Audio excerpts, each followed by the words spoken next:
In today's video, I'm going to teach you how to change server in MT5. This is really useful if your broker has multiple servers, if you're switching from a demo to a live account, or if you're having connection issues and need to log in through a different server. I'll walk you through the exact steps so you can follow along easily on your own MetaTrader 5 platform. First, make sure MT5 is open on your computer and you're on the main screen where you can see your charts and the top menu bar. At the very top left of the window, you'll see a menu called File. Go ahead and click on File. This is where most of the main account and platform options are found. Once the File menu opens, look for the option that says Login to Trade Account. Click on Login to Trade Account. This is the window you use whenever you want to connect or reconnect your trading account to a specific server. A login window will appear, and here you'll usually see fields for your login, your password, and the server. Since in this video we're focusing on changing the server, you'll want to go straight to the field labeled Server.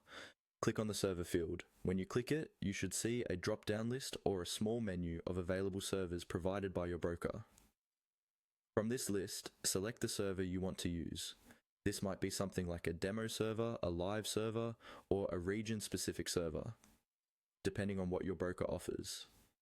If you're not sure which one to pick, check the details your broker has given you in your account email or on their client portal, and match the name exactly. After selecting the correct server, make sure your login and password are entered correctly. Even though we aren't changing those in this tutorial, they still need to be right for the connection to work. Double check for any extra spaces or typing mistakes. When everything looks good, click the OK or Login button at the bottom of the window. MT5 will now attempt to connect to the new server you selected.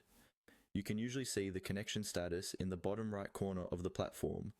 If it connects successfully, you'll see the data start updating and your account details loading under the navigator or in the toolbar.